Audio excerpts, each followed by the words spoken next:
Je peux encore sentir l'amertume de ce café que je buvais quand j'ai entendu les mots qui ont tout changé. La tasse en porcelaine blanche, un cadeau de ma mère pour mon mariage il y a 45 ans, était encore chaude entre mes doigts. C'était un après-midi de mai, un de ces jours où Paris se révèle dans toute sa splendeur printanière. Le soleil entrait par les grandes fenêtres de mon appartement à Neuilly-sur-Seine, créant des motifs dansants sur le parquet en chêne que j'avais fait restaurer 5 ans auparavant. Cet appartement, si ses murs pouvaient la parler, il raconterait l'histoire de ma vie. 30 ans de travail acharné pour l'acquérir, économisant chaque centime, sacrifiant vacances et petits plaisirs. J'étais professeur de français au lycée Henri IV. Du moins, c'est ce que tout le monde croyait. La réalité était plus complexe, comme vous le découvrirez bientôt. J'observais le balai des nuages dans le ciel quand j'ai entendu le bruit de la clé dans la serrure. Antoine, mon fils unique, est apparu dans l'encadrement de la porte, sa silhouette élancée se découpant contre la lumière du couloir. Il n'était pas seul. Sylvie, sa femme depuis 12 ans, le suivait de près, son parfum envahissant immédiatement l'espace, comme pour marquer son territoire. Et entre les mains d'Antoine, cette pochette en cuir marron que je connaissais bien, celle qu'il utilisait pour les documents importants. Je me souviens précisément de son sourire à cet instant. Pas un sourire d'affection, pas celui du petit garçon qui me montrait fièrement ses dessins, ni celui du jeune homme reconnaissant pour les sacrifices que j'avais consentis pour financer ses études à l'école de commerce. Non, c'était ce genre de sourire qui précède une victoire calculée, celui d'un joueur d'échecs qui sait que le mat est imminent. « Maman, j'ai apporté les papiers de l'acte de propriété pour que tu signes », a-t-il dit d'une voix trop légère, trop désinvolte, déposant la pochette sur la table basse en acajou, comme s'il s'agissait d'un magazine quelconque. Cette table que j'avais choisie avec son père lors de nos premières années de mariage, avant que le cancer ne l'emporte. « Tu veux encore du café ?» ai-je proposé, cherchant peut-être à retarder l'inévitable, ou simplement par habitude d'hospitalité. « Non, nous sommes le pressé », a répondu Sylvie, consultant ostensiblement sa montre, un modèle suisse hors de prix qu'elle ne manquait jamais de mentionner dans les conversations. « Nous avons un déjeuner d'affaires à la Défense dans 1 heure. » Antoine a ouvert la pochette, révélant une série de documents soigneusement préparés, les pages marquées par des onglets colorés, indiquant où je devais signer. « C'est pour ta protection », a-t-il répété, reprenant cette phrase qu'il martelait depuis des mois. « À ton âge, il vaut mieux avoir tout organisé. » À mon âge. Ces 3 mots résonnaient comme une sentence, comme si 67 ans signifiaient soudainement incapacité, comme si les rides sur mon visage effaçaient magiquement des décennies d'expérience et d'intelligence, comme si le temps qui avait blanchi mes cheveux avait également érodé ma capacité à prendre des décisions. J'ai pris le stylo qu'il me tendait, mon propre stylo-plume, celui qu'il avait dû prendre sur mon bureau sans permission. Un détail infime mais révélateur. En signant chaque page, j'ai remarqué le regard anxieux de Sylvie, observant chaque mouvement de mon stylo comme un faucon surveillerait sa proie. Ses ongles parfaitement manucurés tapotaient imperceptiblement sur son sac en cuir italien. L'horloge murale dans le coin du salon, un héritage de mon grand-père, semblait battre plus fort cet après-midi-là, chaque tic-tac marquant la fin d'une ère de ma vie. Page après page, je signais. L'acte de propriété de mon appartement, ma sécurité, tout ce que j'avais construit pendant des années de labeur, transféré au nom d'Antoine. C'est temporaire, avait-il insisté au début. Une simple formalité pour éviter les complications d'héritage plus tard. Des mots soigneusement choisis, qui, je le savais maintenant, n'étaient que le prélude d'un plan bien plus sinistre. J'avais toujours été fier de mon instinct, cette capacité à percevoir les mensonges, à détecter les subtiles variations dans le ton de la voix, les micro-expressions qui trahissent les véritables intentions. Cet instinct qui m'avait servi pendant toute ma carrière secrète. Car ce qu'Antoine et Sylvie ignoraient, c'est que derrière la façade de professeur retraité, affectueuse et supposément naïve, se cachait une femme qui avait travaillé pendant des décennies comme enquêtrice spécialisée dans les crimes financiers pour la brigade financière de la police nationale. Ma véritable carrière avait toujours été un secret bien gardé, connu seulement de quelques collègues proches et de mon défunt mari. Une vie double, protégé par une existence apparemment ordinaire. J'avais traqué des fraudeurs, démantelé des réseaux de blanchiment d'argent, travaillé sur des affaires impliquant certaines des plus grandes fortunes de France. J'avais appris à lire les gens, à détecter les mensonges, à anticiper les trahisons. Et pourtant, jamais je n'aurais imaginé devoir utiliser ces compétences contre mon propre fils. Les signes étaient là depuis des mois, peut-être des années. Les visites de plus en plus rares, toujours avec une raison concrète, souvent liée à l'argent. Les appels téléphoniques courts lors des fêtes, comme pour cocher une obligation sur une liste. La façon dont Antoine inspectait discrètement mon appartement lors de ses visites, évaluant les objets, estimant leur valeur. La manière dont il fouillait dans mes documents quand il pensait que je ne regardais pas, photographiant discrètement certaines pages avec son téléphone. J'ai remarqué ces détails parce que j'étais formée pour cela, mais j'ai choisi de les ignorer parce que j'étais sa mère. L'amour maternel a cette particularité troublante. Il nous fait voir ce que nous voulons voir, croire ce que nous voulons croire. Il nous aveugle parfois aux vérités les plus évidentes. J'ai signé la dernière page, sentant le poids de ce geste, consciente que je scellais bien plus que le destin d'un appartement. En relevant les yeux, j'ai croisé le regard de Sylvie. Un bref instant de triomphe y brillait, rapidement masqué par un sourire professionnel. « Voilà », ai-je dit en refermant le stylo et en le posant délicatement sur la table. Antoine a vérifié rapidement chaque signature, s'assurant que rien ne manquait. Satisfait, il a rassemblé les documents et les a remis dans la pochette avec des gestes précis, presque cérémonieux. C'est alors que tout a basculé. Il s'est levé, a ajusté sa cravate, un geste nerveux qu'il avait depuis l'adolescence, et quelque chose dans son regard a changé. La façade de Fils attentionnée s'est effondrée, révélant ce qui se cachait en dessous. Sylvie s'est placée légèrement en retrait, comme pour observer une scène qu'elle avait déjà anticipée. « J'ai fait préparer un camion de déménagement pour vendredi », a annoncé Antoine, son ton soudain froid et détaché. « Tu pourras prendre tes effets personnels et quelques meubles. Le reste sera vendu ou redistribué. Vendredi, mais c'est dans 5 jours, ai-je protesté, feignant la surprise bien que j'eusse anticipé quelque chose de similaire. Nous n'avions pas parlé d'un déménagement si rapide.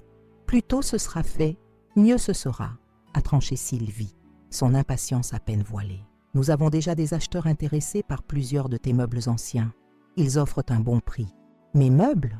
J'ai regardé autour de moi. Chaque objet portant le poids des souvenirs, chacun racontant une partie de mon histoire. Mais nous n'avions jamais discuté de vendre mes affaires. C'est à ce moment précis qu'Antoine m'a regardé avec ce regard que je n'oublierai jamais. Un mélange de froideur et de mépris que je n'aurais jamais cru possible de voir dans les yeux de mon propre enfant. Il a serré la pochette contenant les documents contre sa poitrine, comme pour protéger son nouveau trésor, et a prononcé ces mots qui résonnent encore dans mon esprit pendant mes nuits d'insomnie. « Maintenant, sors de ma vie, vieille femme. Je n'ai pas besoin de toi. » Le silence qui a suivi était assourdissant. Je pouvais entendre le tic-tac de l'horloge, le bruissement léger des rideaux dans la brise printanière, le battement sourd de mon propre cœur. Sylvie n'a montré aucune surprise, juste un léger sourire en coin, confirmant qu'elle était complice depuis le début. Il était clair que ce n'était pas une impulsion soudaine, mais quelque chose de planifié, discuté entre eux, attendu depuis longtemps. Mon propre fils, celui que j'avais bercé pendant les nuits de fièvre, celui pour qui j'avais payé la meilleure éducation possible, celui à qui j'avais tout donné qu'une mère pourrait offrir, me jetait comme un objet sans utilité, maintenant qu'il avait obtenu ce qu'il voulait. « Antoine », ai-je commencé à dire, ma voix à peine audible, mais il marchait déjà vers la porte, tournant le dos à 30 ans de souvenirs partagés dans cet appartement. « L'appartement est à moi maintenant. Tu as 1 semaine pour partir, » a-t-il ajouté par-dessus son épaule, comme s'il parlait à une étrangère qui occupait indûment son espace. « Tu peux aller dans cette maison à Meudon. C'est plus que suffisant pour toi. » La maison à Meudon, une petite propriété dont j'avais hérité de mes parents, où je gardais quelques souvenirs et de vieilles boîtes. Pour lui, l'endroit parfait pour cacher une mère âgée, loin des yeux de la société parisienne qu'il fréquentait désormais, loin de son nouvel appartement prestigieux à Neuilly-sur-Seine, loin de sa nouvelle vie dont j'étais manifestement exclu. quand la porte a claqué derrière eux, me laissant seule dans le salon baigné de la lumière dorée du soleil couchant, je n'ai pas pleuré. Quelque chose en moi s'y attendait déjà, s'y était préparé. Une partie de moi, l'enquêtrice, l'observatrice, la femme qui avait passé sa vie à démasquer les fraudeurs, avait vu venir cette trahison depuis longtemps. J'avais simplement refusé de l'accepter, de croire que mon propre fils puisse me traiter ainsi. Je me suis levée lentement et marché jusqu'à la fenêtre et observé la rue en contrebas. Antoine et Sylvie montaient dans leur BMW rutilante, sans un regard vers l'immeuble, sans un instant d'hésitation ou de remords. Ils riaient même, célébrant probablement leur victoire. Ce qu'ils ne savaient pas, c'est que j'avais déjà un plan. 6 mois auparavant, quand les premiers signes de leur stratagème étaient devenus trop évidents pour être ignorés, 6 mois auparavant, quand les premiers signes étaient devenus trop évidents pour être ignorés, j'avais commencé à préparer ma défense. Un matin de novembre, en triant mon courrier, j'avais découvert un relevé bancaire d'un compte que je n'avais jamais ouvert. Mon nom y figurait pourtant, avec mon numéro fiscal et mon adresse. Les transactions indiquaient des mouvements importants, des sommes transférées vers des sociétés dont les noms m'étaient totalement inconnus.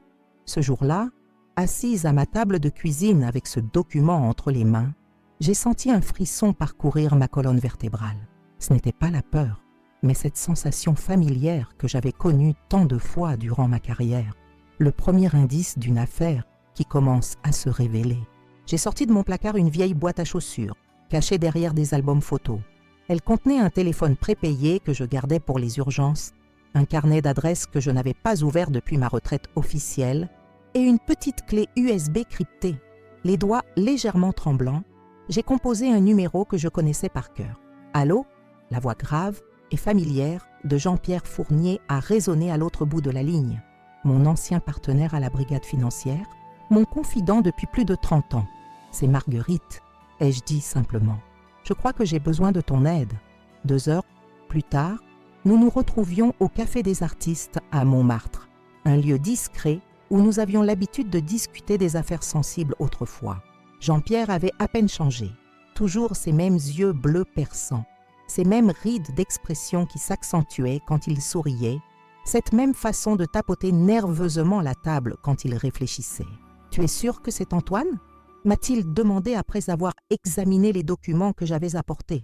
Son regard trahissait son inquiétude, mais aussi son scepticisme professionnel.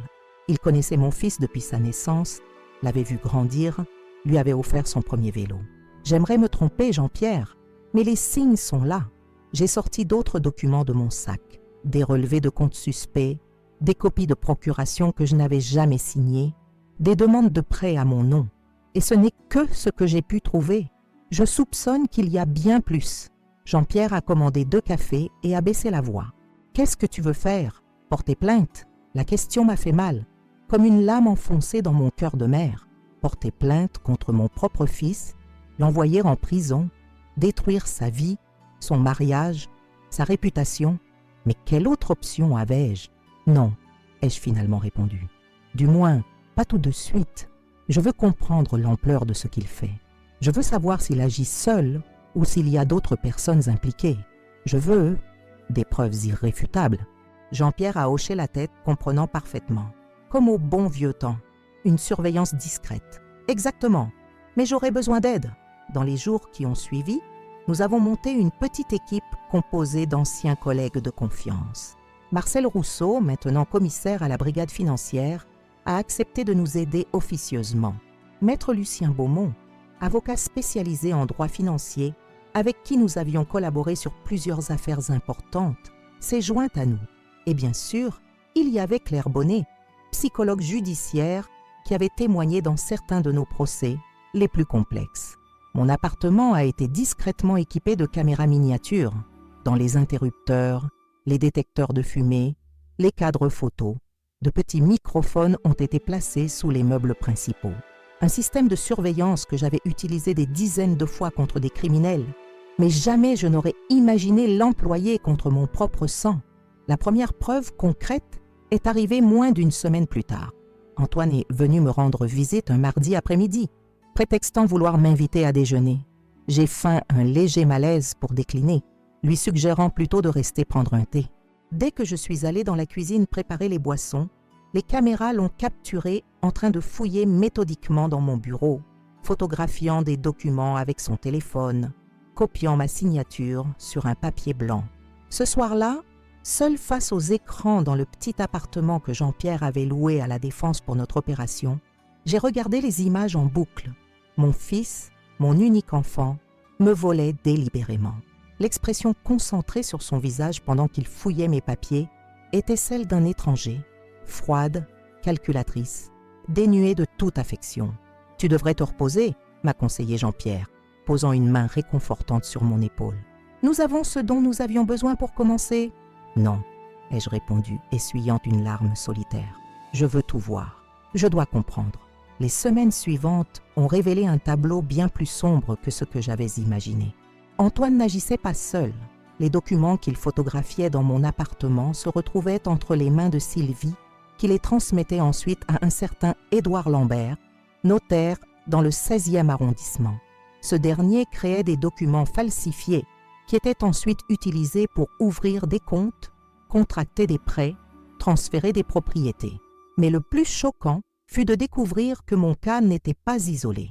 Grâce à l'accès officieux que Marcel nous avait fourni aux bases de données de la police, nous avons identifié au moins 15 autres victimes, toutes des personnes âgées, la plupart vivant seules, beaucoup ayant des enfants ou des proches impliqués dans l'immobilier ou la finance.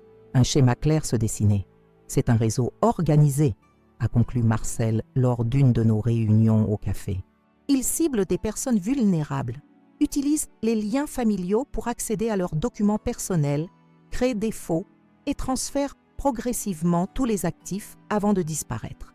Les victimes portent rarement plainte, a ajouté Claire. La honte d'avoir été trompées par leurs propres enfants, la peur de détruire les liens familiaux restants, parfois même la peur d'être considérée comme sénile si elles dénoncent ces agissements.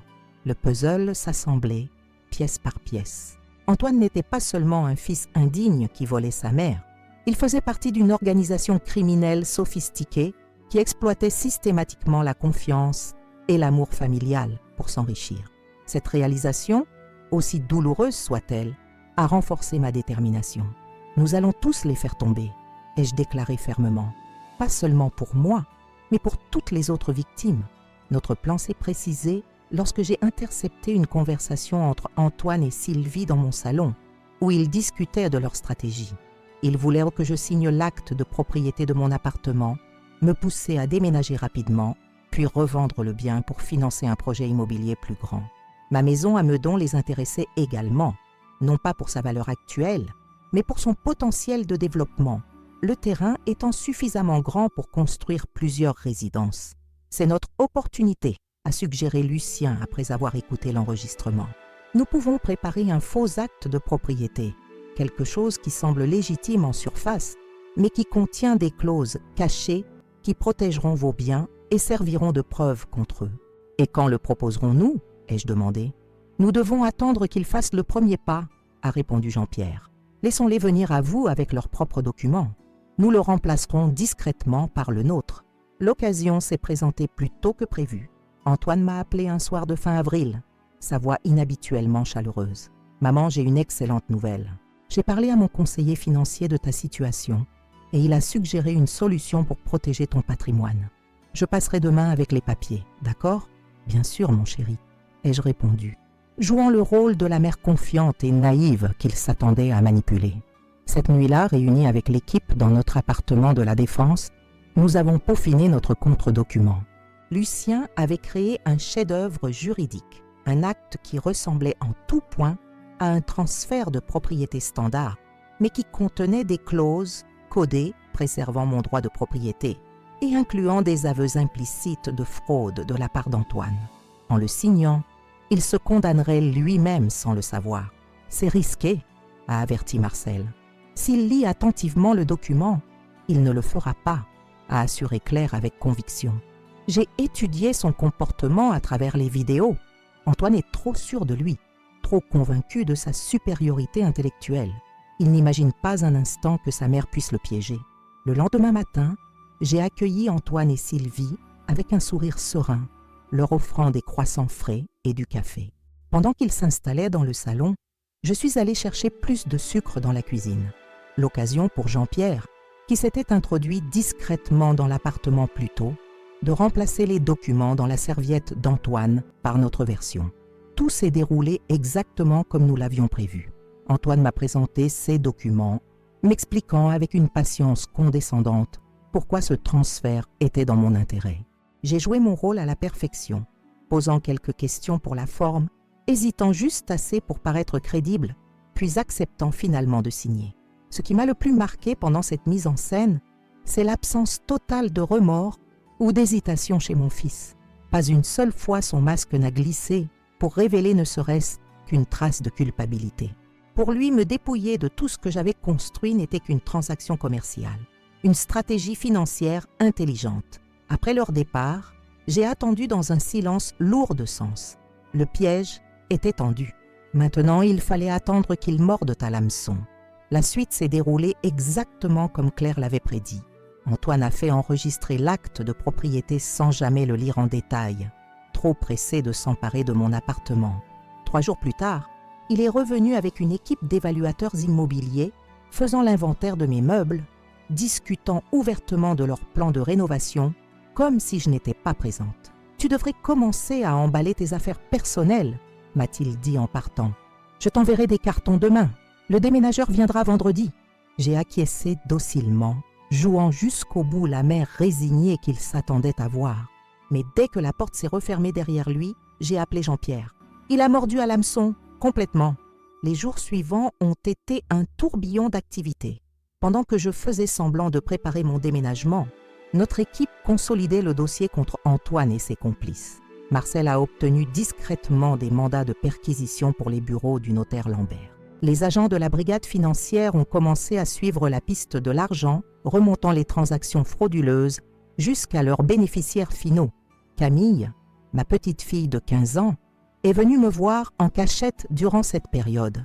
Contrairement à ses parents, elle avait toujours maintenu une relation sincère et affectueuse avec moi. « Grand-mère, je ne comprends pas pourquoi papa fait ça », a-t-elle dit, les larmes aux yeux, assise sur le bord de mon lit où j'avais commencé à empiler quelques vêtements. « Il dit que c'est pour ton bien, mais ça n'a pas de sens de te faire quitter ton appartement si brusquement. » J'ai serré ses mains dans les miennes, touchée par sa perspicacité et sa loyauté. Elle avait les mêmes yeux que son père à son âge, vifs, intelligents, mais contrairement à lui, emplis de compassion. Certaines personnes ne comprennent la valeur de quelque chose que lorsqu'elles le perdent, ma chérie. Mais ne t'inquiète pas pour moi. Grand-mère sait mieux se débrouiller qu'il ne l'imagine. Elle a hoché la tête, incertaine, mais faisant confiance à l'assurance dans ma voix. Si tu as besoin de quoi que ce soit, tu me le diras, n'est-ce pas? Je peux venir te voir à Meudon, même si papa ne veut pas. Bien sûr, ai-je promis, sachant que bientôt, tout serait différent. Tu seras toujours la bienvenue, où que je sois. La veille de mon départ supposé, j'ai reçu la visite de maître Lucien Beaumont. Pour quiconque nous observait, il n'était que mon avocat venant régler les derniers détails de mon déménagement. En réalité, il apportait les dernières pièces de notre piège juridique. « Tout est prêt, Marguerite », a-t-il confirmé, me montrant des documents sur sa tablette, tandis que nous prenions le thé sur la terrasse. Le soleil de fin d'après-midi dorait les toits de Paris, cette vue magnifique sur le bois de Boulogne qu'Antoine croyait déjà posséder. Le piège est en place, il ne reste plus qu'à attendre qu'il tombe dedans. Combien de temps ai-je demandé, versant une seconde tasse de thé Earl Grey, son préféré? 2 semaines, peut-être 3. Nous voulons qu'il se sente complètement en sécurité, qu'il commence à utiliser l'appartement comme garantie pour ses autres transactions frauduleuses. Chaque mouvement qu'il fera renforcera notre dossier. J'ai hoché la tête, contemplant les derniers rayons du soleil qui faisaient étinceler les vitres des immeubles voisins. Et les autres victimes? Marcel a déjà commencé à les contacter discrètement. La plupart sont sous le choc, mais soulagées de savoir qu'elles ne sont pas seules. Certaines hésitent encore à témoigner contre leurs propres enfants, mais d'autres sont déterminées à obtenir justice. Cette nuit-là, je n'ai pas dormi. Assise dans le fauteuil près de la fenêtre de ma chambre, j'ai regardé les lumières de la ville s'éteindre une à une. Demain, je quitterai cet appartement, du moins officiellement. Je laisserais Antoine croire qu'il avait gagné, que sa vieille mère s'était résignée à finir ses jours dans une maison isolée à Meudon, loin des regards, loin de sa vie brillante. Je me suis remémoré les moments heureux dans cet appartement. Antoine faisant ses premiers pas sur ce même parquet, ses fêtes d'anniversaire sur cette terrasse, les soirées tranquilles avec mon mari avant que la maladie ne l'emporte. Comment mon fils, l'enfant que j'avais élevé avec tant d'amour, avait-il pu devenir cet homme froid et calculateur, prêt à trahir sa propre mère? La psychologue Claire m'avait offert quelques explications. Une combinaison de traits narcissiques, l'influence de Sylvie dont l'obsession pour le statut social était bien documentée, peut-être même une forme de détachement émotionnel développé après la mort de son père. Des explications, mais pas des excuses. À l'aube, j'ai pris une décision. Ce qui allait se passer n'était pas seulement pour moi, mais pour toutes les autres victimes qui n'avaient pas les ressources ou les connaissances pour se défendre. Antoine et ses complices devaient être arrêtés, pas uniquement punis. Leur réseau devait être démantelé, leurs méthodes exposées, leurs victimes protégées et dédommagées. Le jour de mon déménagement est arrivé avec une étrange sérénité. J'ai remis les clés au concierge comme Antoine l'avait demandé, emporté 2 valises contenant mes effets les plus personnels et quitté l'immeuble sous les regards compatissants des voisins qui pensaient assister au triste départ d'une femme âgée chassée de chez elle. « Ne vous inquiétez pas, Madame Dufresne », m'a chuchoté le concierge en m'aidant à monter dans le taxi. Ces choses-là finissent toujours par se retourner contre ceux qui les font. « Vous avez raison, Monsieur le Roi », ai-je répondu avec un léger sourire. Plus vite qu'il ne le pense, le taxi ne m'a pas conduite à Meudon, mais à La Défense, où notre appartement opération m'attendait. Jean-Pierre était là, avec Marcel et Claire, entouré d'écrans de surveillance qui montraient en temps réel ce qui se passait dans mon ancien appartement. Antoine y était déjà, accompagné de Sylvie et d'un décorateur d'intérieur, discutant avec animation des changements qu'il comptait apporter. « Bienvenue au centre de commandement », a plaisanté Jean-Pierre, m'aidant avec mes valises. L'opération Code Gratitude est officiellement lancée. « Code Gratitude » ai-je demandé, intrigué par ce nom de code que je n'avais pas choisi. « Oui », a répondu Jean-Pierre avec un clin d'œil triste, parce que certains enfants semblent avoir oublié le sens de ce mot. L'opération Code Gratitude s'est déployée comme une partie d'échecs minutieusement orchestrée. Notre appartement à La Défense s'est rapidement transformé en véritable quartier général. Écran de surveillance aligné sur un mur entier, dossiers méthodiquement classés sur une grande table de conférence et une équipe dévouée travaillant jour et nuit. L'ironie ne m'échappait pas. Pendant qu'Antoine pensait m'avoir relégué dans l'oubli, j'étais au centre d'une des opérations les plus sophistiquées de ma carrière, la dernière et la plus personnelle. Les premières semaines d'observation ont été révélatrices. À travers nos caméras dissimulées, nous avons assisté à la métamorphose de mon appartement. Mes meubles anciens, témoins silencieux de décennies de vie familiale, ont été vendus ou simplement jetés. Les photographies de famille ont disparu des murs, remplacées par des œuvres d'art contemporaines choisies par Sylvie. Même la couleur des murs a changé. Mon bleu pâle préféré cédant la place à un gris anthracite que Sylvie qualifiait de plus sophistiqué. Un matin, j'ai regardé avec un nœud dans la gorge Antoine jeté négligemment dans un carton de vieux albums photos, dont celui de son enfance. Une photo s'en est échappée. Lui a 7 ans, dans les bras de son père au jardin du Luxembourg. Il l'a ramassée, l'a regardée un instant, puis l'a déchirée avant de la jeter. Ce simple geste m'a fait comprendre à quel point mon fils s'était éloigné de tout ce qui nous avait liés autrefois. Comment peut-on effacer son propre passé aussi facilement ? A murmuré Claire, qui observait la scène à mes côtés. On ne peut pas, ai-je répondu, une certitude froide s'installant en moi. On peut essayer de l'enterrer, mais il finit toujours par ressurgir. Notre surveillance a également révélé l'ampleur stupéfiante du réseau criminel. Antoine n'était pas un simple opportuniste exploitant sa mère, il occupait une position clé dans une organisation structurée.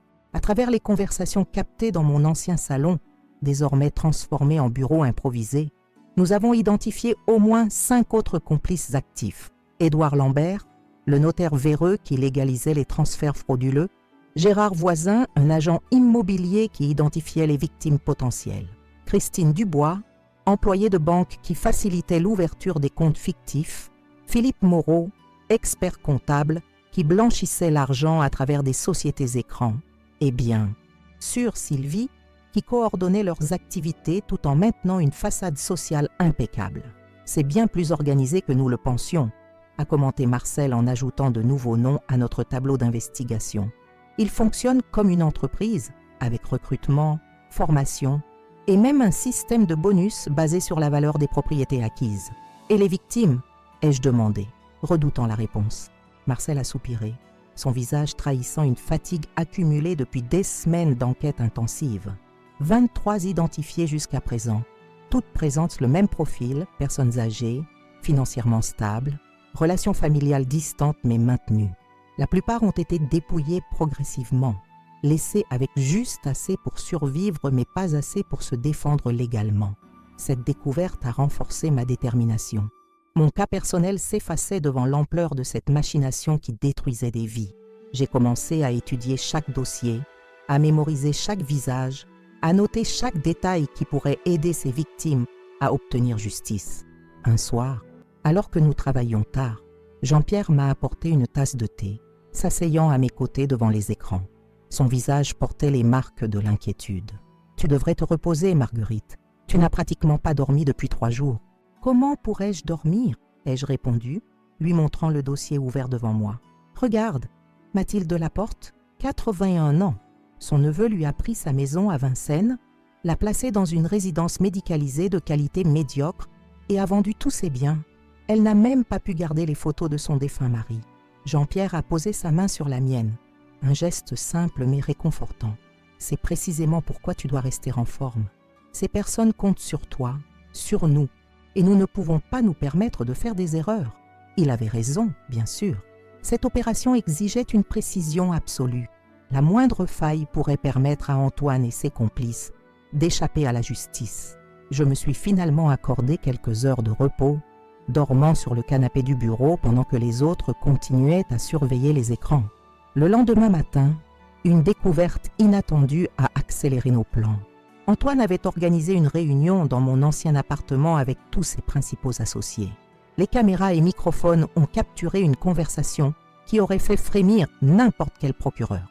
Le modèle fonctionne parfaitement, se vantait Antoine, servant du champagne dans mes verres en cristal de baccarat. Un cadeau de mariage que j'avais précieusement conservé. Nous identifions la cible, établissons une relation de confiance, obtenons le transfert légal des actifs, puis liquidons rapidement. Efficace, propre, rentable. Et les cibles ne réagissent jamais ? A demandé Gérard Voisin, l'agent immobilier au visage étrangement juvénile pour ses 50 ans. Antoine a ri, un son qui m'a paru méconnaissable. Sec, sans joie, presque mécanique. C'est là toute la beauté du plan. Nous choisissons méticuleusement des personnes âgées isolées, avec peu de contacts sociaux, souvent émotionnellement dépendantes de leur famille. Quand elles réalisent ce qui s'est passé, il est trop tard. Et même si elles s'en rendent compte, la honte d'admettre qu'elles ont été dupées par leur propre famille les maintient généralement silencieuses. « Ta mère n'a posé aucun problème ?» a interrogé Philippe Moreau, l'expert comptable, tout en examinant avec convoitise ma collection de porcelaines anciennes. Ma mère, Antoine a ricané, un cas d'école, tellement désireuse de me faire plaisir qu'elle aurait signé son propre arrêt de mort si je le lui avais demandé. Je l'ai expédiée dans cette vieille maison à Meudon.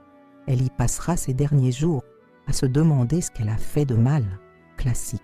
Chaque mot était comme un poignard, mais étrangement, je ne ressentais plus la douleur personnelle. J'observais mon fils comme j'aurais observé n'importe quel criminel durant ma carrière, avec détachement professionnel et une froide détermination à l'arrêter. « Nous avons tout ce qu'il nous faut », a déclaré Marcel après avoir visionné l'enregistrement complet. Aveux explicites, non. Détails opérationnels. C'est une conspiration criminelle clairement documentée. « Pas encore », ai-je répondu, surprenant tout le monde dans la pièce. « Je veux tous les avoir. Chaque associé, chaque complice dans le système bancaire, chaque employé corrompu de notariat qui facilite ces transferts frauduleux. Si nous agissons maintenant, nous n'attraperons que la pointe de l'iceberg. » Marcel m'a regardé avec un mélange d'admiration et d'inquiétude. « Vous êtes sûre, Madame Dufresne ? Cela signifie laisser votre fils continuer à opérer plus longtemps, possiblement en victimisant d'autres personnes. Nous surveillons chacun de ces mouvements maintenant. Nous pouvons intervenir si nous identifions une nouvelle victime potentielle, ai-je argumenté. Mais ceci pourrait être notre unique chance de démanteler l'ensemble du réseau. La décision n'a pas été facile, mais unanime. Nous continuerions à observer, documenter, construire un dossier encore plus solide qui ne laisserait aucune place aux recours juridiques ou aux technicités légales. Un dossier qui non seulement punirait les coupables, mais servirait également de précédent pour protéger d'autres personnes âgées, vulnérables à l'avenir. Pendant ce temps, Antoine poursuivait sa vie, complètement inconscient de la tempête qui se formait autour de lui. À travers nos caméras, nous observions son ostentation croissante. Nouveaux meubles design pour l'appartement, voitures de sport importées, dîners dans des restaurants exclusifs. Sylvie arborait des bijoux toujours plus chers, des vêtements de créateurs, fréquentait des spas luxueux. C'est comme s'ils étaient dans une course pour dépenser l'argent avant qu'ils ne disparaissent, a observé Jean-Pierre durant l'une de nos sessions de surveillance. Ou avant d'être pris, a complété Claire. Ce fut durant cette période que Camille m'apporta involontairement une information cruciale. Ma petite fille avait découvert mon adresse à la Défense. Comment? Je ne l'ai jamais su, mais j'ai toujours soupçonné qu'elle avait hérité de mes talents d'observation. Elle venait me visiter régulièrement, toujours sous prétexte d'être chez une amie pour étudier. Papa organise une grande fête d'anniversaire, m'a-t-elle annoncé lors d'une visite, me montrant sur son téléphone des photos de l'invitation numérique qu'elle avait reçue. Au rooftop du palais de Tokyo, il invite tout le monde qui compte dans l'immobilier parisien. J'ai examiné l'invitation avec un intérêt croissant. La fête se tiendrait dans 3 semaines, dans ce lieu exclusif avec vue panoramique sur la Seine et la Tour Eiffel. Le thème était succès et prospérité et les invités incluaient entrepreneurs, agents immobiliers haut de gamme, quelques politiciens et, plus important encore, tous les noms que nous avions identifiés comme faisant partie du réseau frauduleux. « C'est parfait !» ai-je commenté avec l'équipe après le départ de Camille. Tous réunis en un seul endroit, célébrant leur prétendue invincibilité. Nous ne pourrions rêver meilleur scénario. L'ironie est presque poétique, a approuvé Lucien. Utiliser la propre célébration d'Antoine comme scène pour sa chute. Dans les semaines qui ont suivi, nous avons affiné chaque détail de l'opération qui serait déclenchée pendant la fête. Marcel a obtenu tous les mandats nécessaires, coordonnant avec la police nationale la logistique de l'action. Lucien a préparé la documentation légale qui serait présentée au moment de l'intervention. Jean-Pierre a développé un système spécial pour intercepter les écrans vidéo de l'événement, permettant mon apparition simultanée sur tous les moniteurs du lieu. Une des décisions les plus difficiles concernait Camille. Elle ignorait tout de ce que nous préparions et serait certainement présente à la fête de son père. Le voir exposé et arrêté publiquement serait traumatisant pour une adolescente de 15 ans. Peut-être devrions-nous la tenir à l'écart d'une manière ou d'une autre, a suggéré Claire, préoccupée. Inventer une urgence, quelque chose qui la ferait partir avant le moment crucial. J'ai secoué la tête, sentant le poids de cette décision. Non, Camille mérite de connaître la vérité, aussi douloureuse soit-elle. La protéger maintenant ne ferait que retarder l'inévitable et pourrait lui faire douter de sa propre perception de la réalité, quand tout serait révélé. « Vous êtes sûr ?» a insisté Claire. « C'est votre petite fille. C'est précisément parce qu'elle est ma petite fille que je dois la respecter suffisamment pour ne pas lui cacher la vérité. » ai-je répondu avec une fermeté qui m'a surprise moi-même. De plus, elle sent déjà que quelque chose ne va pas. Son instinct est bon, comme le mien l'était à son âge. Dans la semaine précédant la fête, j'ai enregistré mon message vidéo dans un studio professionnel que Marcel avait obtenu via ses contacts à la police nationale. Je me suis habillée formellement, portant le collier de perles qui avait été le cadeau de mon père lorsque j'avais rejoint la police des décennies auparavant. J'ai répété plusieurs fois ce que je dirais, cherchant l'équilibre entre fermeté et dignité, entre justice et compassion. Ne montrez pas de colère, m'a conseillé Claire, qui supervisait l'enregistrement. La colère lui donne du pouvoir sur vous. Montrez de la détermination, de la clarté, un objectif. Les mots initiaux sont venus naturellement. « Bonjour, mon fils !» Surprise. Imaginez l'expression d'Antoine en voyant mon visage apparaître inopinément sur les écrans pendant sa célébration triomphale me procurait une étrange sensation de calme. Ce n'était pas la vengeance que je cherchais, c'était la justice, c'était le rééquilibre, c'était la vérité émergeant finalement, comme elle le fait inévitablement toujours. La veille de l'opération, j'ai eu une dernière rencontre avec Camille. Je ne lui ai pas révélé ce qui se passerait le lendemain soir, mais j'ai tenté de la préparer émotionnellement du mieux que je pouvais. Camille, je veux que tu saches que, quoi qu'il arrive, mon amour pour toi ne changera jamais, ai-je dit, tenant ses mains entre les miennes. Parfois, la vie nous présente des vérités difficiles à accepter, mais c'est en affrontant ces vérités que nous grandissons. Elle m'a regardé avec ses yeux verts, si semblables aux miens, une sagesse dépassant son âge et brillant. « Il y a quelque chose que tu ne me dis pas, grand-mère ?» J'ai souri doucement. « Demain, tout deviendra clair. Je te demande seulement de faire confiance à ton cœur pour distinguer le bien du mal, indépendamment de qui est impliqué. » Quand elle est partie, j'ai ressenti un mélange d'appréhension et de détermination. La voie que j'avais choisie était irréversible, avec des conséquences qui affecteraient de nombreuses vies, y compris celle de ma chère petite fille. Mais comme je l'avais enseigné à Antoine, apparemment sans succès, chaque choix a des conséquences, et personne n'est au-dessus de la nécessité de les affronter. Le matin de la fête, j'ai rencontré toute l'équipe pour les ajustements finaux. Marcel a confirmé que les équipes de police seraient discrètement positionnées dans l'hôtel et ses environs. Jean-Pierre a vérifié une dernière fois les systèmes techniques qui permettraient notre intervention audiovisuelle. Lucien a assuré que tous les documents étaient en ordre, prêts à être présentés au moment exact. « Vous êtes prête ?» a demandé Claire, ajustant le communicateur discret que je porterai pendant toute l'opération, me permettant un contact constant avec l'équipe. J'ai respiré profondément, pensant à tout ce qui s'était passé, à toutes les trahisons, à toutes les autres victimes qui n'avaient pas eu la chance de chercher justice. Plus prête que je ne l'ai jamais été pour n'importe quelle opération de ma carrière. Les heures suivantes se sont déroulées dans un état de clarté presque surréel. Nous nous sommes installés dans une suite réservée au même hôtel où se tiendrait la fête, temporairement transformée en notre centre de commandement. De là, nous pouvions tout surveiller en temps réel grâce aux caméras de sécurité de l'hôtel, aux microphones discrètement positionnés et aux agents infiltrés parmi le personnel de l'événement. J'ai observé l'arrivée des invités, hommes d'affaires influents, politiciens locaux, figures éminentes du marché immobilier parisien.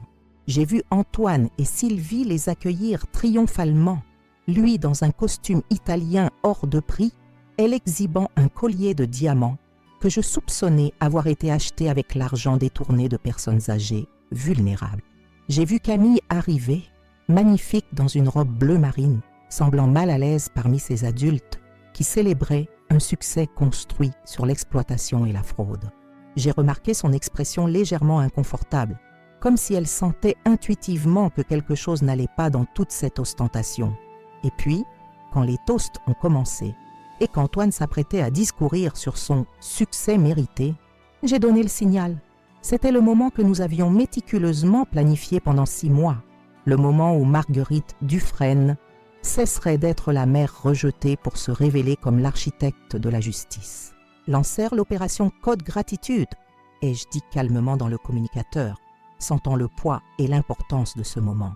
Maintenant, le moment de vérité est arrivé avec la précision d'une chorégraphie longuement répétée.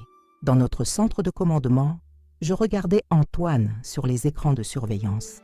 Il se tenait debout au centre du rooftop, entouré de ses invités, une coupe de champagne à la main. Mon champagne, celui que je gardais pour les occasions vraiment spéciales. La lumière des projecteurs le mettait en valeur, créant l'image parfaite du jeune entrepreneur triomphant qu'il voulait projeter. « Mesdames et messieurs » a-t-il commencé, sa voix amplifiée par le système sonore du lieu. Je vous remercie tous d'être présents pour célébrer ce moment spécial avec moi. À 43 ans, je peux enfin dire que j'ai atteint.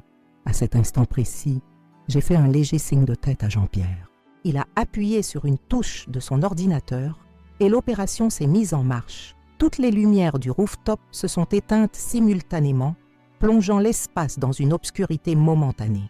Puis, les écrans LED décoratifs, les moniteurs des bars, même les petites tablettes utilisées par les serveurs pour prendre les commandes, tous se sont allumés en même temps, affichant mon visage. « Bonjour, mon fils.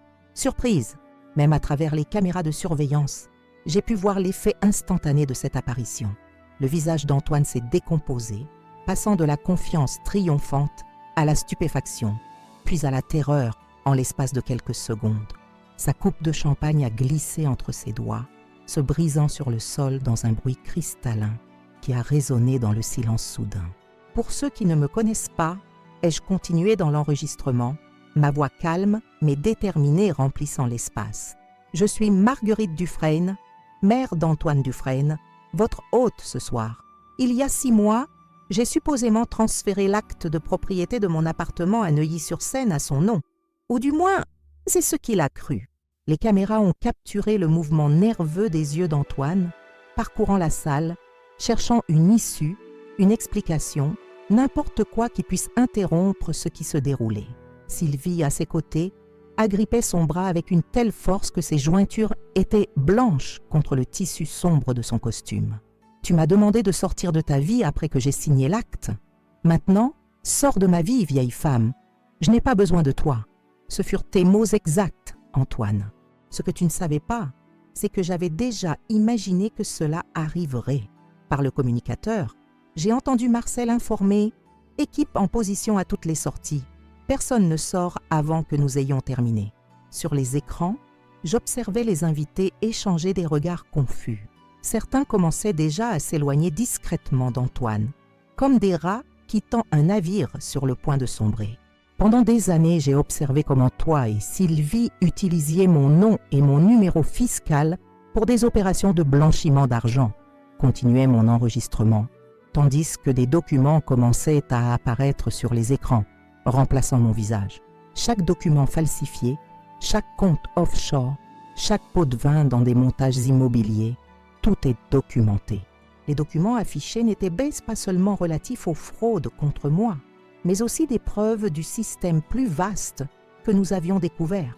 Transferts bancaires suspects, actes frauduleux, contrats avec des signatures falsifiées d'autres victimes âgées, une tapisserie complète de crimes financiers méticuleusement tissée au fil des ans. L'acte que j'ai signé n'était pas celui de l'appartement, Antoine, ai-je révélé dans la vidéo, mon visage réapparaissant sur les écrans. C'était une confession détaillée de tes crimes, avec ma signature comme témoin coopératif dans l'enquête nationale qui a commencé il y a 3 ans. C'est à ce moment que les portes du rooftop se sont ouvertes, laissant passer des agents de la police nationale en uniforme, dirigés par Marcel Rousseau. Ils se sont positionnés stratégiquement dans l'espace, tandis que les invités commençaient à murmurer entre eux, certains cherchant déjà nerveusement leurs sacs et manteaux. À travers les moniteurs, j'ai vu le moment exact où Camille, ma petite fille, a compris ce qui se passait. Elle était debout près d'une des tables de canapé, son verre de jus de fruits figé à mi-chemin de sa bouche, les yeux fixés sur l'image de sa grand-mère, que tous croyaient reléguée dans une maison lointaine à Meudon. « Comment as-tu fait ça ?» a balbutié Antoine, parlant aux écrans, comme si je pouvais l'entendre en temps réel. Comme si je répondais directement à sa question, la vidéo a continué. « Tu as oublié qui je suis, Antoine. Avant d'être ta mère, j'ai été enquêtrice spécialisée dans les crimes financiers pendant 3 décennies. As-tu vraiment cru que je ne remarquerais pas ce qui se passait sous mon propre toit ?»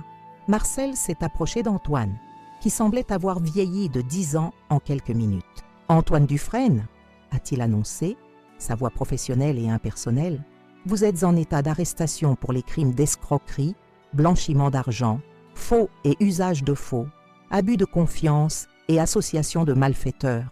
Vous avez le droit de garder le silence. » Pendant que Marcel récitait les droits constitutionnels, 2 agents se sont positionnés de part et d'autre d'Antoine. Sylvie a tenté de s'éloigner, se dirigeant discrètement vers l'une des sorties latérales, mais a été interceptée par une agente féminine qui attendait précisément ce mouvement. « Sylvie Moreau-Dufresne, a annoncé l'agente, vous êtes également en état d'arrestation pour les mêmes crimes. » Le chaos contrôlé qui a suivi était exactement comme nous l'avions prévu.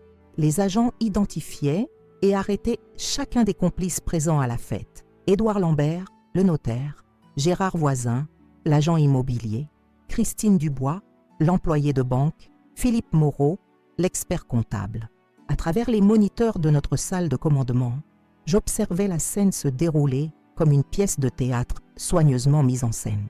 Certains invités, réalisant qu'ils n'étaient pas directement impliqués, tentèrent de sortir discrètement, seulement pour être informés par les agents positionnés aux sorties que tous devraient témoigner en tant que témoins. « Va vers Camille », ai-je demandé à Claire par le communicateur. « Elle a besoin de soutien maintenant. » Claire, qui était positionnée parmi les invités comme une fausse serveuse, a confirmé et s'est dirigée discrètement vers ma petite fille, qui restait immobile, comme si ses pieds étaient collés au sol.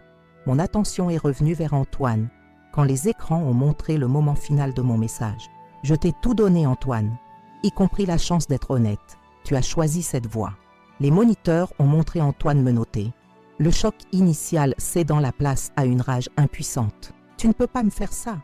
a-t-il crié aux écrans, comme si je pouvais répondre. « Je suis ton fils unique, et vous êtes le fils qui a choisi de trahir sa propre mère, » a répondu Marcel.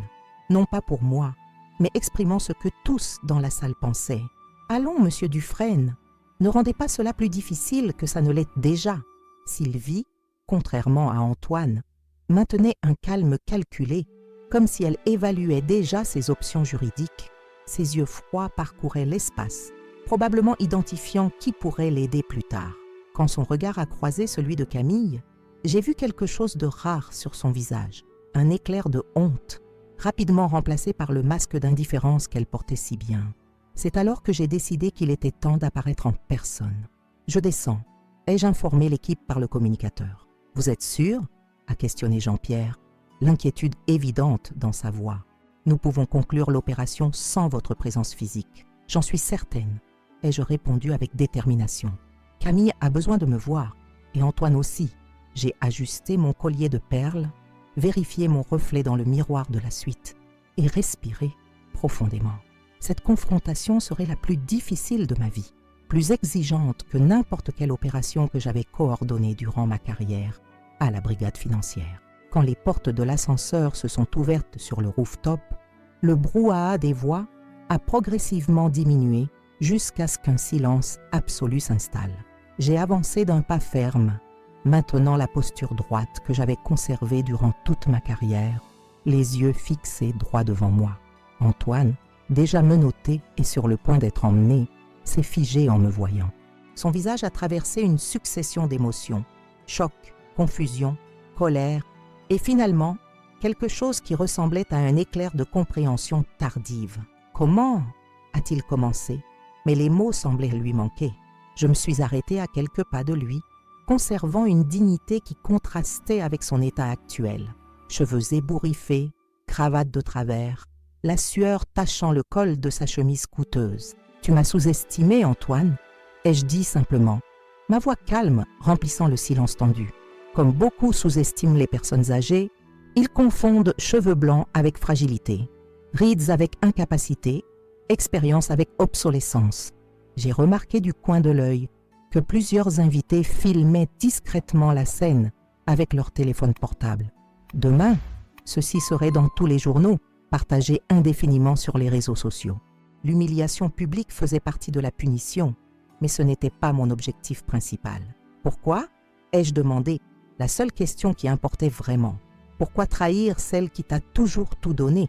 Antoine a détourné le regard, incapable de soutenir le mien. « Tu ne comprendrais pas » a-t-il murmuré, l'arrogance encore présente même dans la défaite. « Essaye » ai-je insisté, gardant mon calme. « Je pense que je mérite au moins cela. » Il a respiré profondément, rencontrant finalement mes yeux. « C'était trop facile » a-t-il confessé, avec une brutalité honnête qui m'a surprise. « Toi et tous les autres, si confiants, si disposés à croire le meilleur des gens, si vulnérables. » Ces paroles confirmaient ce que Claire avait expliqué sur la mentalité de ces criminels. Ce n'était pas seulement l'avidité, c'était la facilité de l'exploitation, le pouvoir qu'ils ressentaient en manipulant les autres, surtout ceux qu'ils étaient censés protéger. « Je comprends » ai-je répondu, et je comprenais vraiment. Je n'approuvais pas. Je ne pourrais jamais approuver, mais je saisissais le mécanisme psychologique derrière ces actions. J'espère que cela en valait la peine. Avant qu'il ne puisse répondre, j'ai senti un mouvement rapide à mes côtés. Camille avait finalement émergé de son état de choc et courait maintenant vers moi. Ses bras m'ont entouré dans une étreinte serrée son corps tremblant de sanglots contenus. « Grand-mère » a-t-elle murmuré contre mon épaule. Je savais qu'il y avait quelque chose qui n'allait pas, je le savais. Je l'ai serré en retour, sentant une vague de protection maternelle s'étendre de ma fille à ma petite fille. « Tout va bien maintenant, ma chérie », l'ai-je rassurée, m'écartant doucement pour regarder dans ses yeux. « Tu viendras avec moi. Tout est déjà préparé. » Le regard de panique qui a traversé le visage de Sylvie en entendant cela était presque imperceptible, mais mes années d'entraînement m'ont permis de le saisir. « C'était notre fille !» a protesté Sylvie, luttant contre les menottes qui restreignaient ses mouvements. « Vous ne pouvez pas simplement l'emmener. En fait, elle le peut !» est intervenu Lucien Beaumont, qui venait d'arriver sur le rooftop. Mon avocat s'est approché d'un pas confiant, une pochette de documents à la main. « J'ai ici une ordonnance de garde provisoire signée par le juge des affaires familiales il y a 3 heures. Compte tenu des circonstances criminelles impliquant les 2 parents, Camille sera placée sous la garde de sa grand-mère maternelle jusqu'au jugement définitif. » Le regard que Sylvie a lancé à Lucien était empreint de pure haine, mais il n'y avait rien qu'elle puisse faire.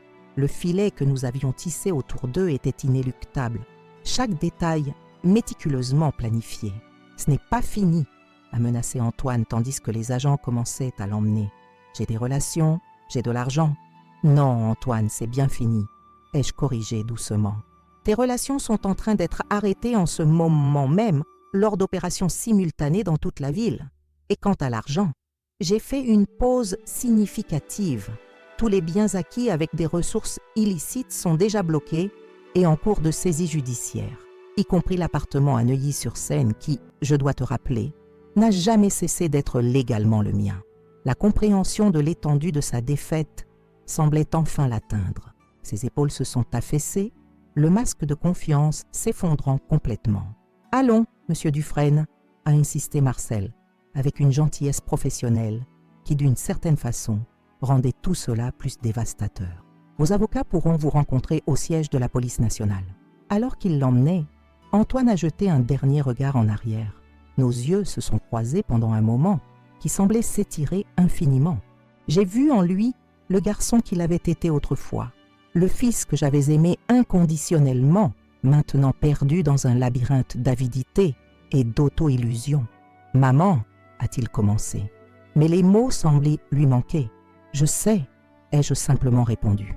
Et puis il est parti, conduit par les agents vers l'ascenseur avec Sylvie et les autres détenus.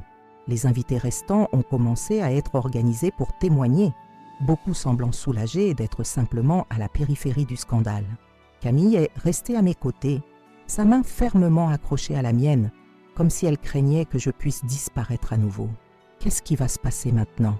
a-t-elle demandé, sa voix petite et incertaine. « Maintenant, nous rentrons à la maison », ai-je répondu, entourant ses épaules de mon bras. « Nous avons beaucoup à discuter, beaucoup à traiter, mais nous le ferons ensemble. » Claire s'est approchée, apportant le manteau de Camille. « La voiture attend à l'arrière », a-t-elle informé discrètement, pour éviter la presse qui commence déjà à s'amasser à l'entrée principale. J'ai remercié d'un signe de tête et commencé à guider Camille vers la sortie de service. En marchant, j'ai remarqué les regards des invités restants, certains d'admiration, d'autres de curiosité, beaucoup de respect nouvellement découvert pour celle que tous avaient présumé n'être qu'une vieille mère jetable. Dans l'ascenseur de service, Camille a finalement verbalisé la question qui la consumait certainement intérieurement. « Tu savais depuis le début ce qu'il faisait ?» J'ai regardé ma petite fille, voyant en elle l'intelligence et l'intégrité que j'espérais avoir aidé à cultiver même à distance. « Pas depuis le début », ai-je confessé honnêtement. Mais quand j'ai commencé à me rendre compte, j'ai fait ce que j'ai toujours fait durant toute ma carrière. J'ai enquêté, collecté des preuves, construit un dossier solide. Et l'appartement, il croyait vraiment l'avoir obtenu. Un petit sourire a effleuré mes lèvres. Ton père a toujours été impatient avec les détails. Il ne lisait jamais les contrats jusqu'au bout, ne vérifiait jamais les petits caractères. Une faille fatale pour quelqu'un dans son domaine d'activité. L'ascenseur est arrivé au rez-de-chaussée et nous avons été rapidement conduites par un couloir de service jusqu'à la sortie arrière où une voiture discrète nous attendait. Jean-Pierre était au volant, un sourire de soulagement sur son visage quand il nous a vus. Mission accomplie, Marguerite, a-t-il dit en ouvrant la portière arrière pour nous. Presque, ai-je répondu, aidant Camille à monter dans le véhicule. Nous avons encore un long chemin à parcourir. Tandis que la voiture s'éloignait de l'hôtel, j'ai vu dans le rétroviseur les lumières des véhicules de police, les flashs des photographes déjà positionnés à l'entrée principale, le début du spectacle médiatique qui suivrait certainement. Demain, l'histoire serait dans tous les gros titres. Ex-enquêtrice démasque le stratagème de son propre fils. Une femme âgée renverse la situation face à une fraude familiale. L'opération Code Gratitude expose un réseau d'exploitation des personnes âgées.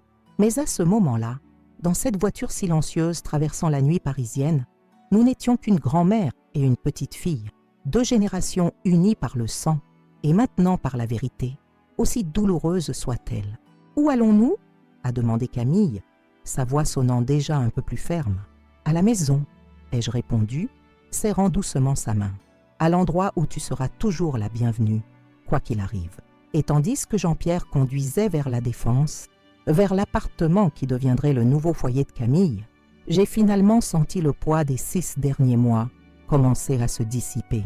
La justice avait été rendue, pas seulement pour moi, mais pour toutes les autres victimes qui n'avaient pas eu de voix ou de moyens pour se défendre. Les conséquences de l'opération Code Gratitude ne tardèrent pas à se manifester. Le lendemain matin, je me suis éveillée avant l'aube, après une nuit agitée. J'entendais la respiration paisible de Camille dans la chambre voisine, une chambre que j'avais préparée pour elle des semaines auparavant, dans l'espoir qu'un jour, elle pourrait l'occuper.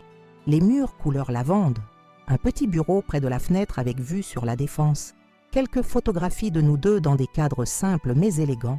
J'avais fait de mon mieux pour créer un espace où elle pourrait se sentir en sécurité, malgré le chaos qui venait de bouleverser sa vie. J'ai préparé un café fort et me suis installée sur le balcon, observant le ciel qui s'éclaircissait progressivement. Le journal du matin avait déjà été livré et comme nous l'avions anticipé, notre histoire faisait la une. L'ex-enquêtrice de la brigade financière déjoue le complot de son propre fils. La photographie montrait Antoine, menotté, escorté vers un fourgon de police, le visage contorsionné par un mélange de rage et de défaite. À côté, une photo d'archive me représentant en uniforme de la police nationale, datant de mes années d'activité. Lire cet article produisit en moi des sentiments contradictoires. Il y avait cette satisfaction professionnelle de voir une opération complexe se conclure avec succès, comme tant d'autres durant ma carrière. Mais il y avait aussi cette douleur indescriptible d'une mère voyant son unique enfant exposé publiquement pour des crimes qu'elle-même avait contribué à révéler. Aucun manuel ne prépare à ce genre de conflit intérieur. Le téléphone n'a cessé de sonner toute la matinée. Des journalistes, des émissions de télévision, d'anciennes connaissances longtemps oubliées, tous voulant leur part de cette histoire sensationnelle de la grand-mère enquêtrice. J'ai demandé à Jean-Pierre, qui était arrivé tôt pour nous aider, de filtrer les appels. Le seul que j'ai accepté fut celui de Claire Bonnet, la psychologue qui nous avait assistés pendant l'opération. « Comment va Camille ?» fut sa première question, sa voix calme, traduisant une préoccupation sincère. « Elle dort encore ?» ai-je répondu, baissant la voix en m'éloignant vers mon bureau. Elle était épuisée, physiquement et émotionnellement. « Et vous, Marguerite, comment gérez-vous tout cela ?» J'ai hésité avant de répondre, m'autorisant pour la première fois depuis le début de cette affaire à reconnaître le poids émotionnel que je portais. Je traite l'information. Une partie de moi a l'impression d'avoir trahi mon propre fils. L'autre sait que j'ai fait ce qui était nécessaire. Les 2 perspectives sont justes, a-t-elle observé avec douceur. Il n'existe pas de réponse simple à des dilemmes moraux comme celui-ci. L'important maintenant est de prendre soin de Camille et de vous-même. Le traumatisme peut se manifester de façons inattendues dans les jours à venir. Suivant son conseil, nous avons convenu de séances de thérapie pour Camille 3 fois par semaine et également pour moi. La justice sans guérison n'est qu'une autre forme de punition, a-t-elle rappelé avant que nous raccrochions. Ces paroles m'ont accompagnée tandis que je préparais un petit déjeuner substantiel, anticipant que Camille se réveillerait affamée après la tourmente émotionnelle de la veille. Vers 10 heures, Marcel Rousseau a appelé avec des mises à jour officielles. L'opération avait été un succès total avec 19 arrestations effectuées simultanément en divers points de Paris. Le réseau était encore plus vaste que nous l'avions imaginé, impliquant des employés de 3 études notariales différentes et 2 directeurs d'agences bancaires de haut niveau. Plus de 30 personnes âgées avaient été identifiées comme victimes jusqu'à présent, beaucoup ignorant même que leur propriété avait été transférée frauduleusement. Antoine et Sylvie sont transférés à la maison d'arrêt de Fleury-Mérogis cet après-midi, m'a informé Marcel. L'audience de comparution immédiate a eu lieu ce matin. Considérant la gravité des crimes et le risque d'entrave à la justice, la détention provisoire a été maintenue. Fleury-Mérogis, le complexe pénitentiaire où j'avais passé des années à enquêter sur des systèmes de corruption. Maintenant, mon propre fils y serait détenu dans une cellule, portant l'uniforme gris des détenus, soumis aux mêmes règles strictes que j'avais contribué à imposer à tant d'autres criminels. L'ironie ne m'échappait pas. Antoine a demandé à vous parler, a ajouté Marcel après une pause. Ce n'est pas obligatoire, bien sûr. La décision vous appartient entièrement. Cette information m'a prise au dépourvu. Que pourrait vouloir me dire Antoine maintenant? Plus d'accusations? Des supplications désespérées? Des promesses vides de remords? J'y réfléchirai, ai-je finalement répondu. Pour l'instant, ma priorité est Camille. Comme invoqué par nos paroles, j'ai entendu les pas légers de ma petite fille dans le couloir. J'ai remercié Marcel et raccroché, composant rapidement une expression plus sereine. Camille est apparue à la porte de la cuisine, portant encore le pyjama que nous avions acheté à la hâte la veille, les cheveux ébouriffés, les yeux gonflés d'avoir tant pleuré. Elle semblait à la fois plus jeune et plus âgée que ses 15 ans, la vulnérabilité d'une enfant mêlée à la compréhension prématurée de vérités adultes. « Bonjour, ma chérie », l'ai-je saluée, essayant de maintenir un ton de normalité qui semblait absurdement inadéquat face aux circonstances. « J'ai préparé des crêpes. Ce sont toujours tes préférées. » Elle a acquiescé silencieusement, s'asseyant à la table de la cuisine. J'ai servi une assiette généreuse et l'ai placée devant elle, avec un pichet de jus d'orange fraîchement pressé. Je l'ai observée manger mécaniquement, comme si son corps reconnaissait le besoin de nutrition, même si son esprit était ailleurs. « Ils sont dans les journaux, n'est-ce pas ?» a-t-elle finalement demandé, sans lever les yeux de son assiette. Il n'y avait aucun intérêt à dissimuler la vérité. « Oui, en première page. » Camille a hoché la tête à nouveau, comme si elle confirmait quelque chose qu'elle savait déjà. « Les filles du lycée vont voir. Tout le monde va savoir. » La réalité des conséquences sociales pour Camille m'a frappé de plein fouet. Elle n'était pas seulement la fille de criminels nouvellement exposés. Elle était une adolescente en pleine phase de formation identitaire, pour qui la perception des camarades portait un poids immense. « Nous pouvons te transférer dans un autre établissement si tu préfères, » ai-je suggéré doucement. « Peut-être même dans un autre quartier. » À ma surprise, Camille a secoué fermement la tête. « Non, je ne vais pas me cacher. Je n'ai rien fait de mal. » Ses yeux, si semblables aux miens, ont finalement rencontré mon regard. « C'est toi qui m'as appris ça, grand-mère, que nous devons affronter la vérité, aussi difficile soit-elle. » La fierté que j'ai ressentie à ce moment était si intense qu'elle a presque éclipsé la douleur des derniers mois. Au milieu de toute cette malhonnêteté, ma petite fille avait choisi la voie de l'intégrité.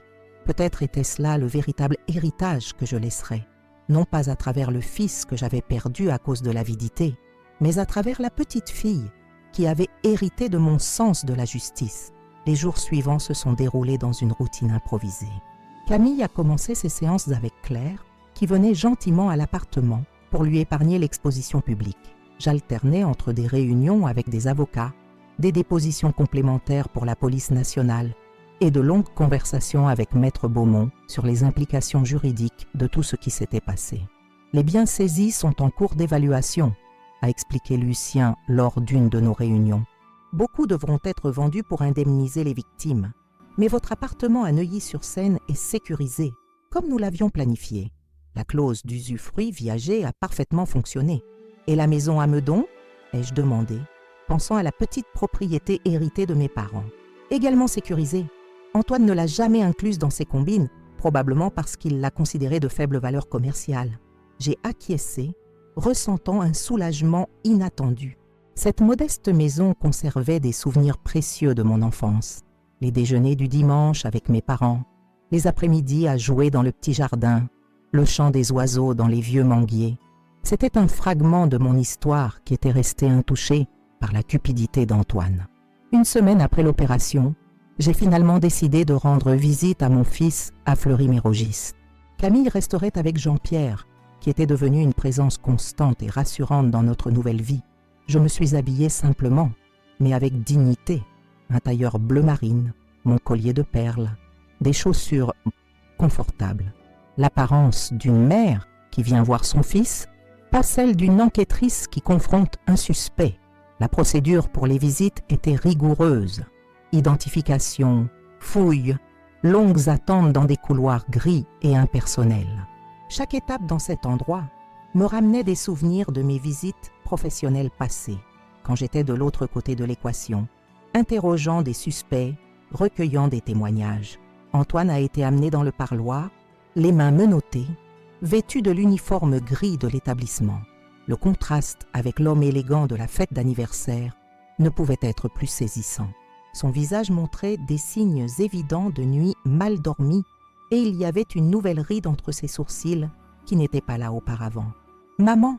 a-t-il dit en me voyant, sa voix dépourvue de l'arrogance habituelle. « Tu es venue.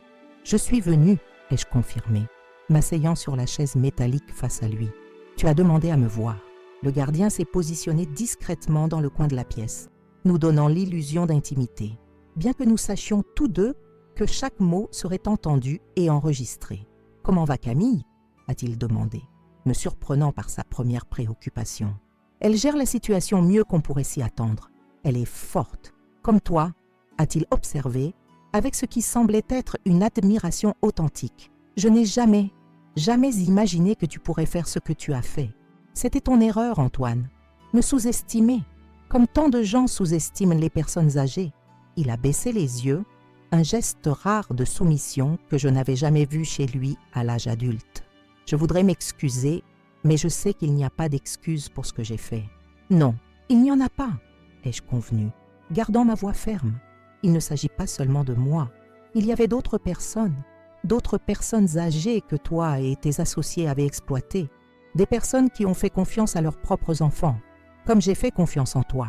Je sais. » Il a passé ses mains sur son visage, un geste limité par les menottes. Ça a commencé petit, tu sais, une procuration par-ci, un compte bancaire par-là. Et puis, c'est devenu de plus en plus facile, chaque fois plus facile. C'est ainsi que fonctionne la corruption, ai-je observé, me rappelant des cas similaires que j'avais investigués. De petites déviations morales qui, non confrontées, grandissent jusqu'à devenir des monstruosités que nous reconnaissons à peine. Antoine a levé les yeux, rencontrant les miens pour la première fois depuis qu'il était entré dans la pièce. « Qu'est-ce qui va se passer maintenant ? Tu feras face à un procès. Les preuves sont irréfutables. Il y aura une condamnation. Je sais cela. Je te demande pour toi et Camille, pour nous. » La question a flotté dans l'air entre nous, chargée d'implications. Que reste-t-il d'une famille après une trahison de cette ampleur? Quel type de relation pourrions-nous avoir après ce qui s'est passé? Je ne sais pas, Antoine, ai-je répondu honnêtement. Certaines blessures sont trop profondes pour guérir complètement. Mais je sais que Camille a encore besoin d'un père, même si c'est un père imparfait. Et tu seras toujours mon fils, même si tu es devenu quelqu'un que je reconnais à peine. Tu crois qu'un jour tu pourras me pardonner? A-t-il demandé, sa voix presque inaudible. J'ai considéré la question attentivement avant de répondre. Le pardon n'est pas quelque chose qu'on accorde une fois pour toutes, Antoine. C'est un processus, souvent long et douloureux. Je ne peux pas promettre que nous y arriverons, mais je peux promettre que je ne fermerai pas complètement cette porte. Notre temps touchait à sa fin.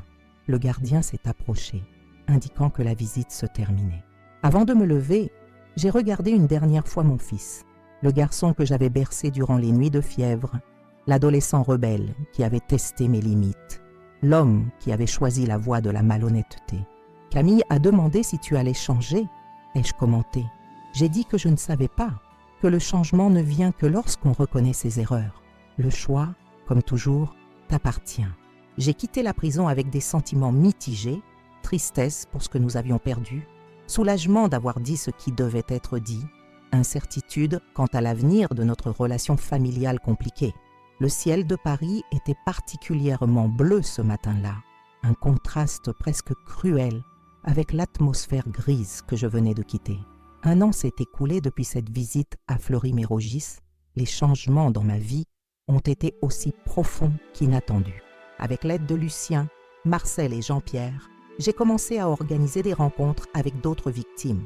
Initialement, c'était juste des conversations informelles dans des cafés ou dans mon appartement, où nous partagions nos expériences et des informations sur comment naviguer dans les processus juridiques complexes pour récupérer propriété et ressources. Progressivement, ces rencontres ont évolué vers quelque chose de plus structuré.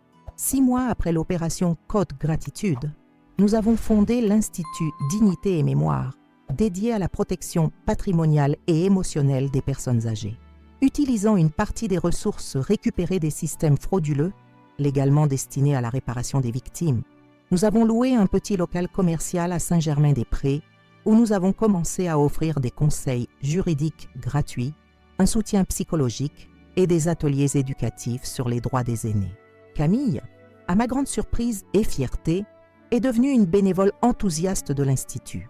Après les cours au lycée Henri IV, elle venait directement nous aider, organisant les événements, conversant avec les personnes âgées, absorbant des histoires et une sagesse que l'école ne pourrait jamais offrir. « Je crois que je veux étudier le droit quand j'aurai mon bac », m'a-t-elle confié un après-midi, alors que nous organisions du matériel pour une conférence sur la prévention des arnaques financières. Comme Maître Beaumont, je veux aider les personnes qui ne peuvent pas se défendre seules. Son commentaire m'a ému aux larmes. Au milieu de toute cette douleur et déception, quelque chose de beau et significatif était en train de naître. L'Institut grandissait, gagnait en reconnaissance, attirait des professionnels bénévoles disposés à contribuer avec leur temps et connaissances. Ce qui avait commencé comme une réaction à une trahison personnelle se transformait en un mouvement de protection et de valorisation des personnes âgées. Antoine continue de purger sa peine, mais il a entamé un processus de collaboration avec les autorités, aidant à identifier d'autres réseaux similaires. Nous lui rendons visite occasionnellement, Camille et moi, maintenant une relation prudente, mais pas dépourvue d'espoir. Le chemin vers le pardon est long et sinueux, mais chaque petit pas compte. Quant à Jean-Pierre et moi, notre relation a évolué naturellement de l'amitié vers quelque chose de plus profond. À 69 ans, j'ai redécouvert le plaisir de la compagnie, de la complicité, de l'affection qui se construit sur des fondations de respect mutuel et d'admiration. Qui aurait cru qu'à mon âge, je trouverais un nouveau début, une seconde chance pour le cœur? Ce soir, alors que je contemple le coucher de soleil depuis la terrasse de mon appartement récupéré à Neuilly-sur-Seine, avec Camille étudiant à la table à côté et Jean-Pierre préparant le dîner dans la cuisine, je ressens une paix que j'avais cru impossible dans ces jours sombres. La blessure fait encore mal occasionnellement, comme les blessures profondes ont tendance à le faire, mais nous apprenons à vivre avec les cicatrices, les transformant en marques d'une bataille que contre toute attente, nous avons gagnée. Et s'il y a une leçon que je voudrais partager avec ceux qui écoutent mon histoire, c'est celle-ci. Ne sous-estimez jamais le pouvoir d'une vieille femme avec détermination, expérience et un sens inébranlable de la justice. Car lorsqu'on nous défie, lorsqu'on tente de nous écarter comme si nous étions insignifiantes, c'est précisément à ce moment-là que nous révélons la force extraordinaire qu'une vie entière d'expérience nous a accordée. Comme Antoine l'a appris à ses dépens, les paroles « Maintenant, sors de ma vie, vieille femme, je n'ai pas besoin de toi » peuvent parfois être le début d'une histoire qui ne se termine pas du tout comme prévu. Parfois, ces mots deviennent le catalyseur qui réveille en nous une force insoupçonnée, capable de transformer la trahison en triomphe, la douleur en pure pause et la fin en un nouveau commencement plein de promesses. Alors, si vous êtes dans une situation similaire ou si vous connaissez quelqu'un qui l'est, n'oubliez pas, l'âge n'est pas une faiblesse, c'est une force. Chaque ride est une leçon apprise, chaque cheveu blanc une bataille gagnée, chaque année une couche supplémentaire de sagesse qui peut être notre arme la plus puissante face à l'adversité. Et vous, qu'avez-vous pensé de mon histoire? Avez-vous déjà vécu une situation similaire? Qu'auriez-vous fait à ma place? J'aimerais tant connaître votre perspective, votre expérience. partagez-la dans les commentaires ci-dessous. Et si cette histoire vous a touché, n'oubliez pas de vous abonner à Souvenirs de grand-mère pour d'autres récits de vie, de courage et de résilience.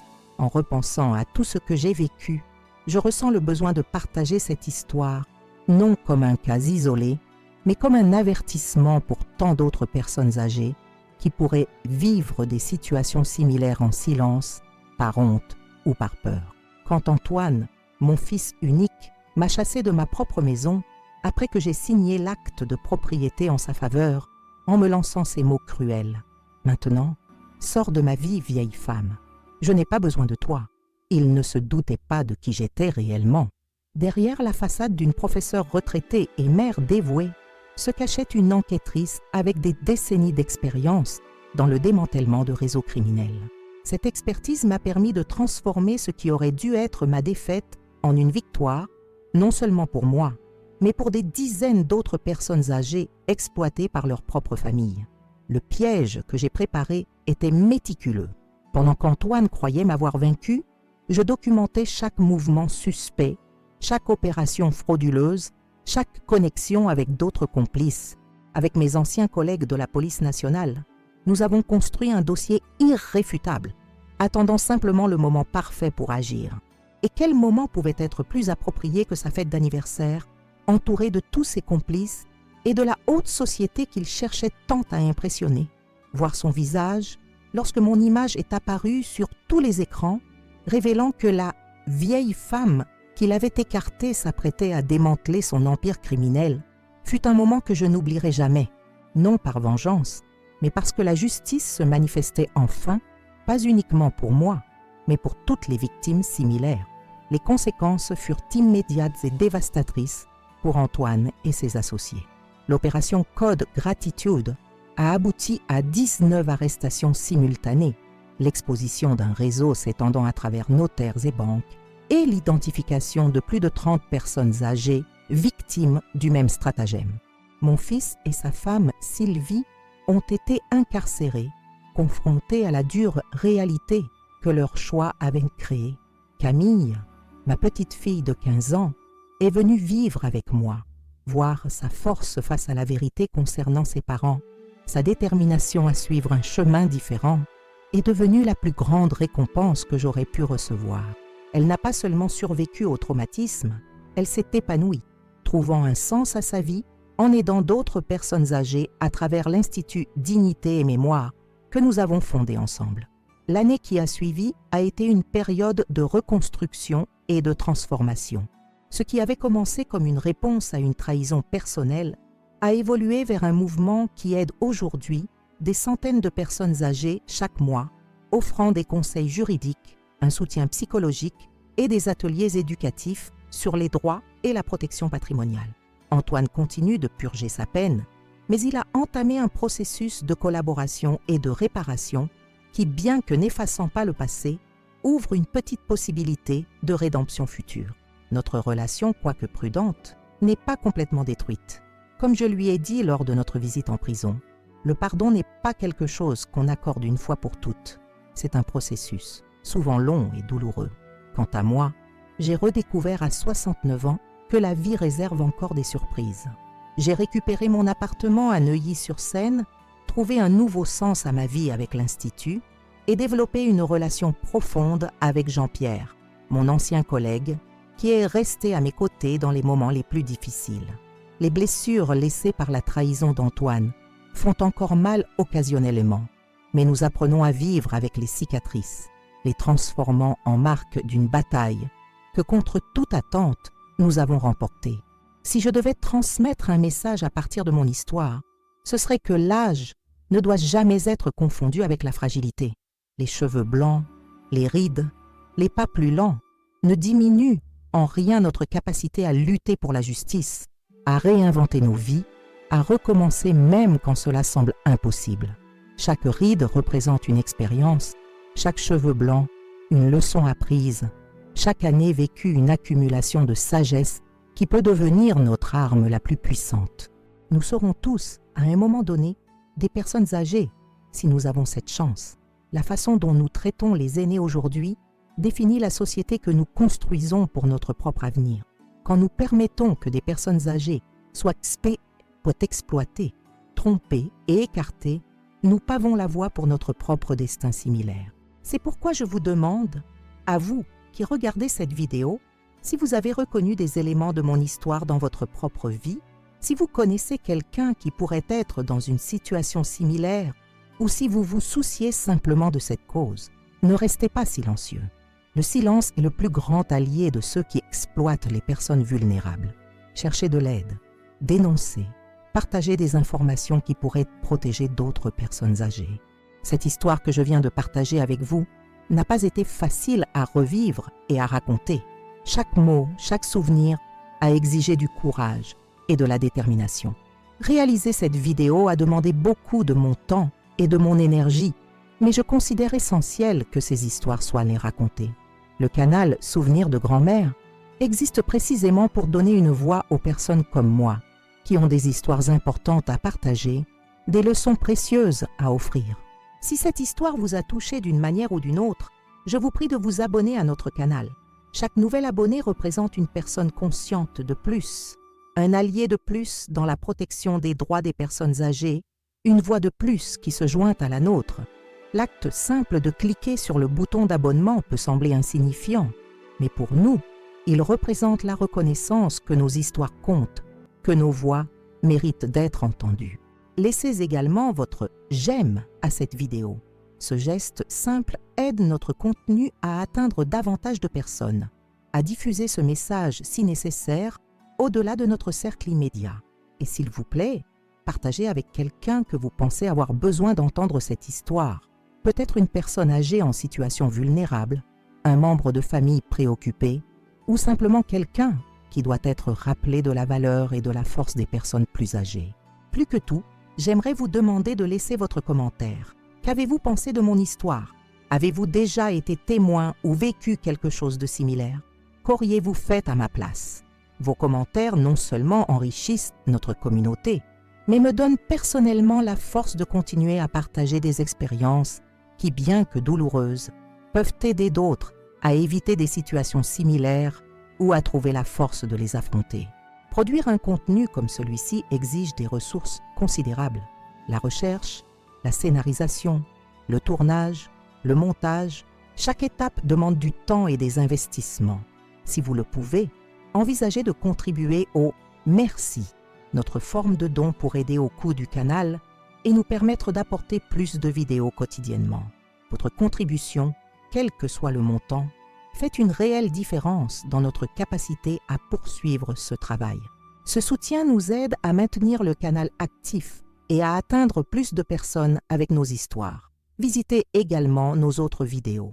Le canal Souvenirs de grand-mère regorge de récits émouvants, d'histoires de résilience, de conseils pratiques et d'expériences de vie qui peuvent résonner avec votre propre parcours ou offrir des perspectives précieuses sur les défis que vous affrontez ou pourriez affronter à l'avenir.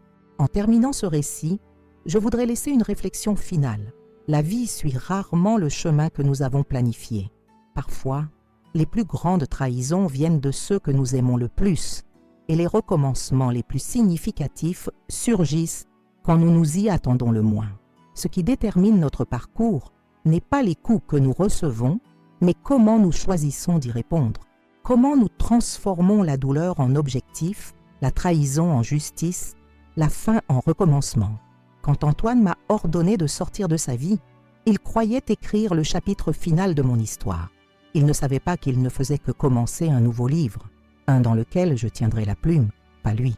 Merci de m'avoir écouté. Merci de faire partie de cette communauté. Et souvenez-vous, l'âge n'est pas une faiblesse, c'est une force, c'est la sagesse, c'est la puissance qui vient d'avoir déjà affronté suffisamment de tempêtes pour savoir que, peu importe à quel point le ciel semble sombre, le soleil finit toujours par briller à nouveau.